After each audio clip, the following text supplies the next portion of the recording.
Hi, this is Monirujjaman, Senior Lecturer, Department of English, Milestone College.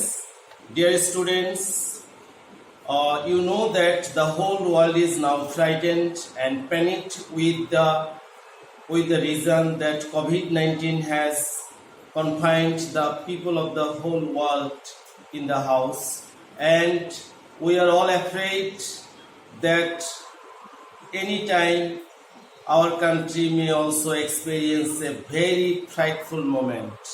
So I advise you, all of you, to stay at home and to abide by all the rules and regulations of the health ministry and the doctors.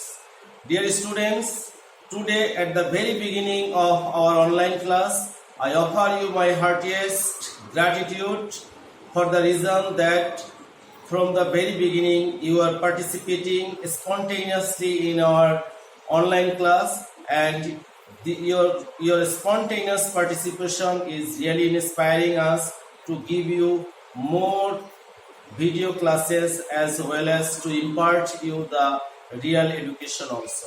Dear students, today I shall try to make you understand about the application of article, preposition and parts of speech.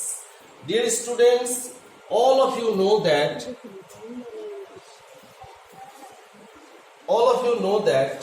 আমরা এই সমস্ত টপিকগুলোর উপরে তোমাদেরকে particular একটা video class পাঠিয়েছি এবং তোমরা সেগুলো দেখেছো। আর্টিকেল, প্রিপোজিশনের উপরে ক্লাস গিয়েছে, পার্টস অফ স্পিচের উপরে ক্লাস গিয়েছে।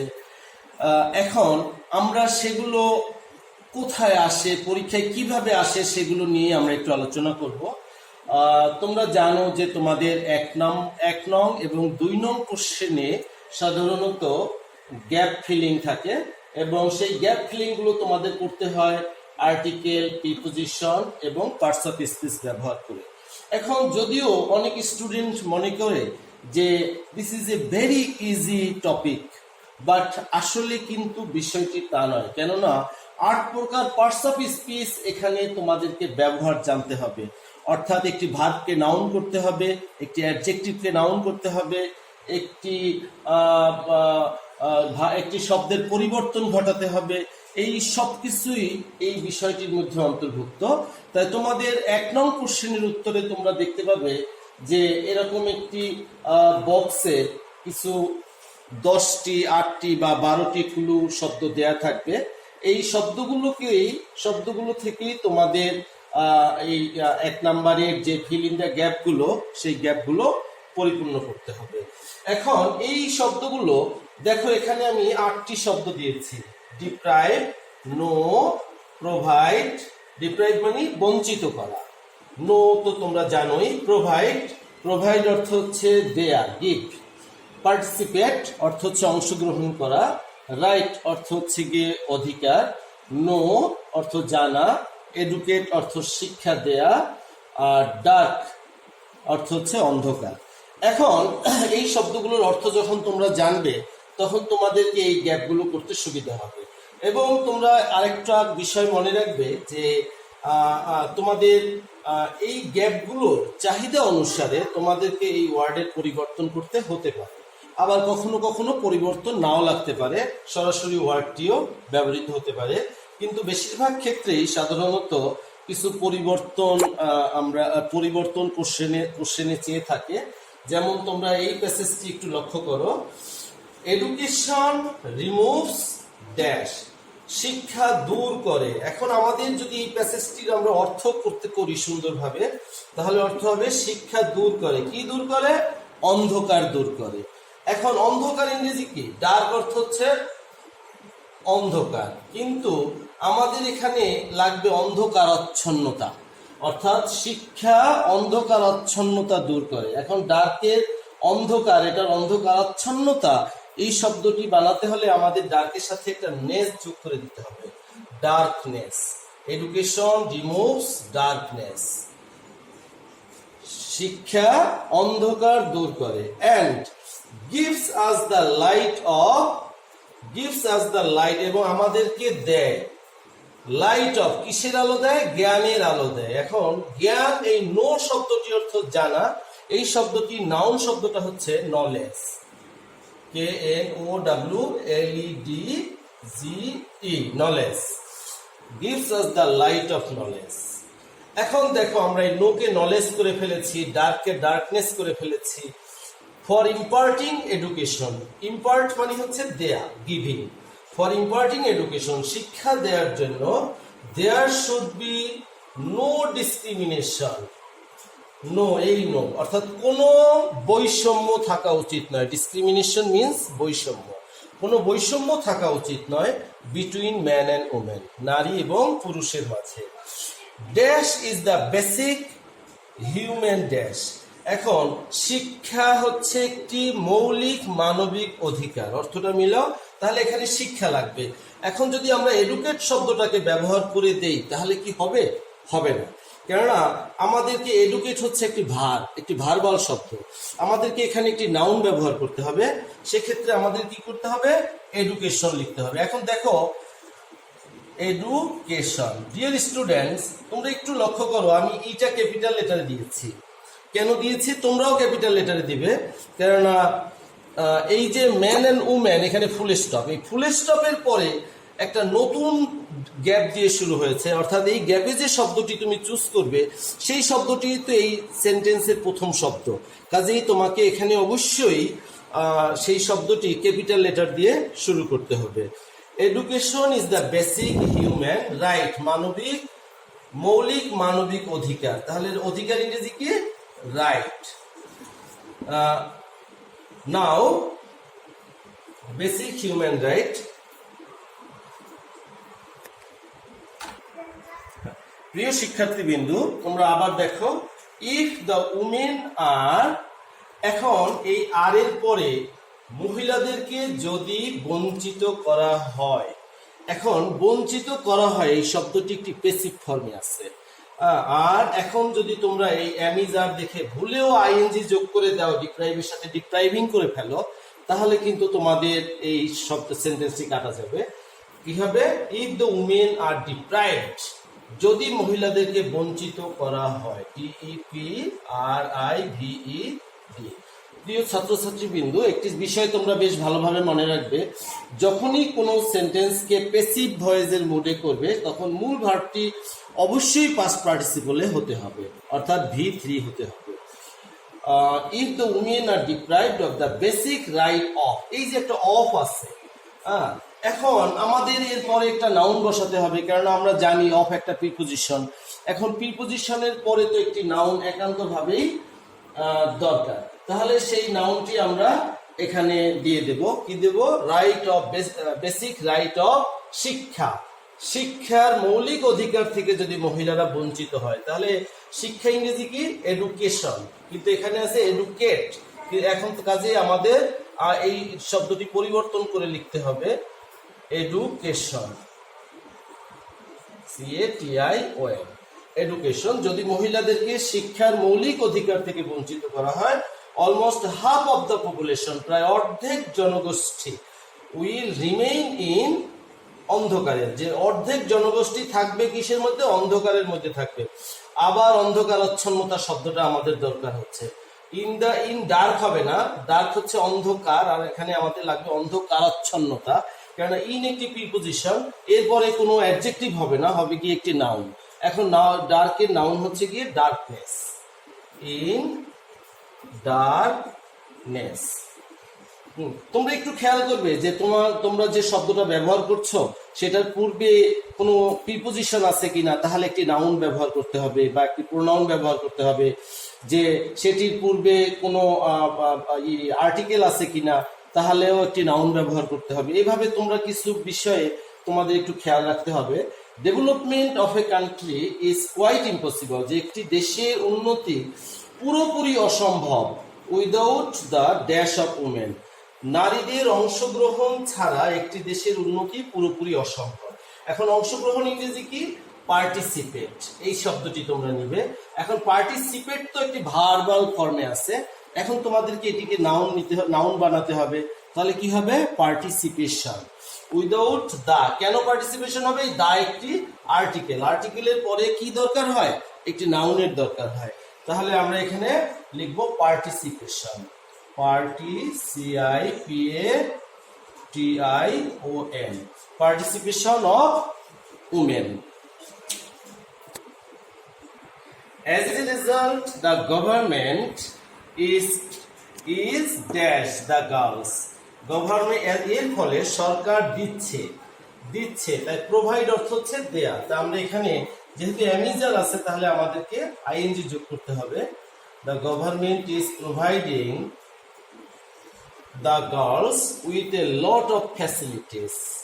যে সরকার, আমরা কেন প্রোভাইডিং শব্দটা অন্য ক্ষেত্রে চুজ করব, দেখো এই যে উইথ শব্দটা আছে, আমরা প্রোভাইডিং উইথ, হ্যাঁ, কাজেই একটি শব্দ ব্যবহার করার সময় তার ডান পাশ বাম পাশ তোমরা একটু খেয়াল করলে তোমরা একটু বুঝতে পারবে যে আসলে এখানে কি দরকার হচ্ছে বা কি এখানে প্রয়োজন। তোমাদেরকে কিছু ব্যাপারে ইঙ্গিত দেয়া থাকবে। Is providing the girls with a lot of facilities for the enhancement মানে বৃদ্ধি, এনহ্যান্সমেন্ট অফ দ্য এডুকেশন। যে সরকার মেয়েদেরকে প্রচুর সুযোগ সুবিধা দিচ্ছে তাদের শিক্ষা বৃদ্ধি করার জন্য। ডিয়ার স্টুডেন্টস, তোমরা এখানে দেখতে পেয়েছো যে এখানে মূলত শব্দ ছিল 8টি, 1 2 3 4 5 6 7 8। তার মানে আমরা কতগুলো শব্দকে একাধিকবার ব্যবহার করেছি। যেমন ডার্ক শব্দটা আমরা 2 জায়গায় ব্যবহার করেছি, ডার্কনেস। আবার এডুকেট শব্দটা আমরা 2 জায়গায় ব্যবহার করেছি, এডুকেশন। সো তোমাদের এভাবে কোনো যখন বেশি দেয়া থাকবে তখন তোমাদের সেখান থেকে 12টি দেয়া থাকলে সেখান থেকে 10টি শব্দ সঠিক শব্দ চুজ করে যদি পরিবর্তন দরকার হয় তোমরা পরিবর্তন করবে, আর যদি পরিবর্তন না হয় তাহলে অপরিবর্তিত অবস্থায় রেখে দেবে। আর যদি তোমরা যখন একটি গ্যাপ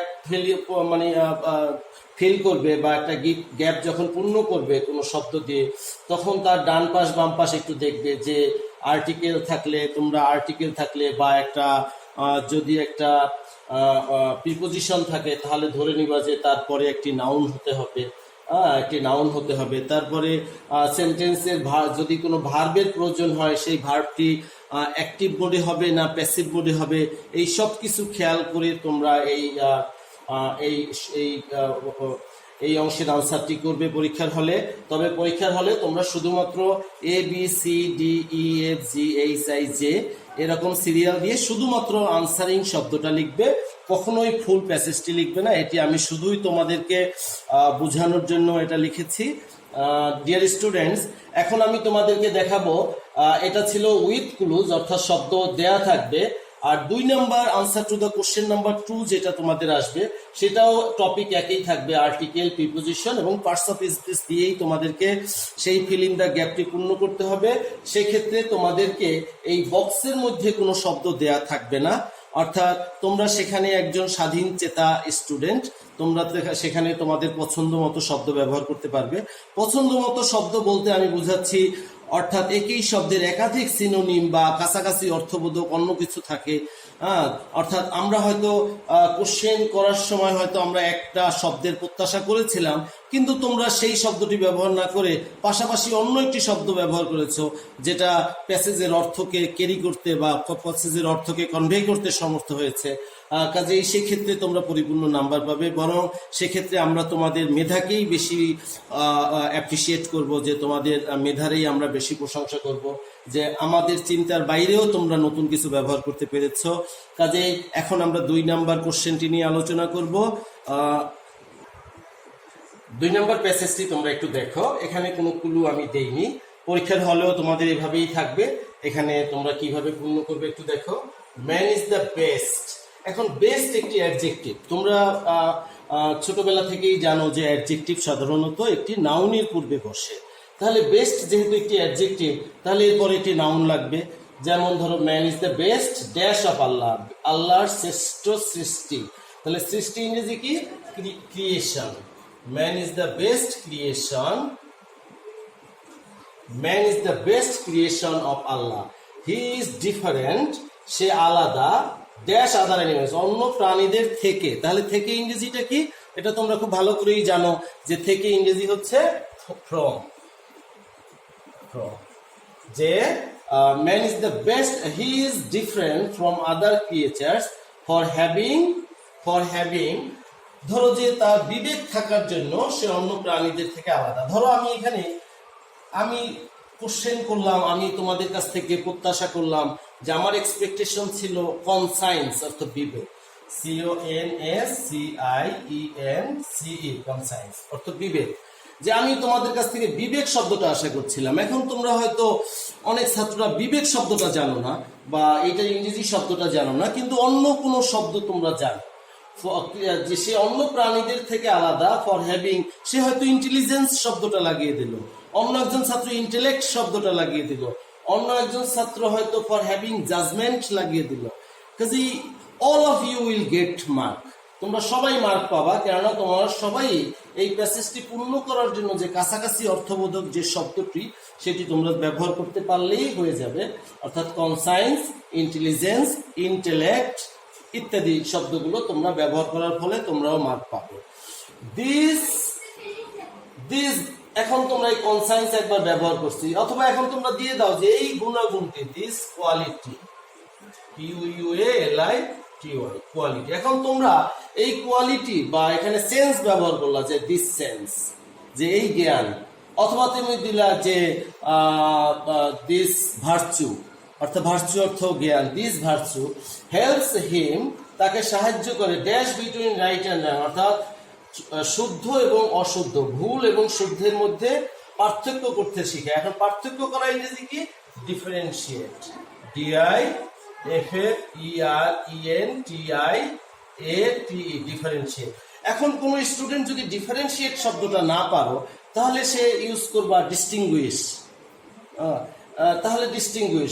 তাহলে this quality helps him differentiate between right and রং, যে ভুল এবং শুদ্ধের মাঝে পার্থক্য করতে সাহায্য করে এই গুণাগুণটি। আদার অ্যানিমেলস ডোন্ট হ্যাভ দিস, অন্য প্রাণীদের এই গুণটি নেই। এখন এই কোয়ালিটি শব্দটা তোমরা ইচ্ছা করলে ডাবল ব্যবহার করতে পারো, আবার তোমরা যদি এখানে ব্যবহার হ্যাভ দিস সেন্স, কেউ তোমরা সেন্স ব্যবহার করলা, হ্যাভ দিস ভার্সু ব্যবহার করলা, এখানে যেহেতু কোয়ালিটি ইউজ করলা এখানে কেউ ভার্সু ব্যবহার করলে সেও সঠিক। হ্যাভ দিস সেন্স অফ, বিচারের ক্ষমতা, JUD জাজমেন্ট, যে এই বিচারের যে সেন্স বা বিচারের গুণ এটি অন্য প্রাণীদের নেই। So they are best to man. এখন তোমরা এখানে দেখো এই টু শব্দটা থাকার ফলে তোমরা এমন একটি শব্দকে ড্যাশ টু ম্যান, তারা মানুষের চেয়ে তারা নিকৃষ্ট, উৎকৃষ্ট, নিকৃষ্ট, এই শব্দ ইনফেরিয়র অর্থ নিকৃষ্ট, সুপিরিয়র অর্থ হচ্ছে উৎকৃষ্ট। এখন ইনফেরিয়র শব্দটা আমরা ব্যবহার করব যে তার একটা ক্লু, এই টুটা দেখে আমরা বুঝতে পারছি যে এখানে ইনফেরিয়র একটা তুলনা বোঝাচ্ছে। Inferior, FERIOR, inferior to man in nature, যে স্বভাবে বা আচার ব্যবহারে বা আচরণে তারা পুরুষের মানে কি মানুষের চেয়ে নিকৃষ্ট, অন্য সব সৃষ্টি। Therefore, কাজেই we should remain thankful to god, যে আমাদের আল্লাহর কাছে আমাদের কৃতজ্ঞ থাকা উচিত, for providing us with such a heavenly quality, যে আমাদের আল্লাহর কাছে কৃতজ্ঞ থাকা উচিত আমাদেরকে এমন একটি স্বর্গীয় একটি গুণ আমাদেরকে প্রদান করার জন্য আল্লাহর কাছে আমাদের ধন্যবাদ জানা, আল্লাহর প্রতি আমাদের কৃতজ্ঞ থাকা উচিত। কাজেই তোমরা দেখতে পেয়েছো যে এখানে প্রতিটি শব্দ তোমরা স্বাধীনভাবে ব্যবহার করতে পারবে। একটি শব্দের একাধিক শব্দ তোমাদের মাথায় যদি জানা থাকে বা কাছাকাছি কোনো শব্দ দিয়েও যদি তোমরা সেই গ্যাপটি পরিপূর্ণ করতে পারো তবে সেক্ষেত্রেও তোমরা ক্রেডিট পাবে, সেক্ষেত্রেও তোমরা প্রশংসার দাবিদার বা পরিপূর্ণ মার্কেই তোমরা সেক্ষেত্রে পাবে।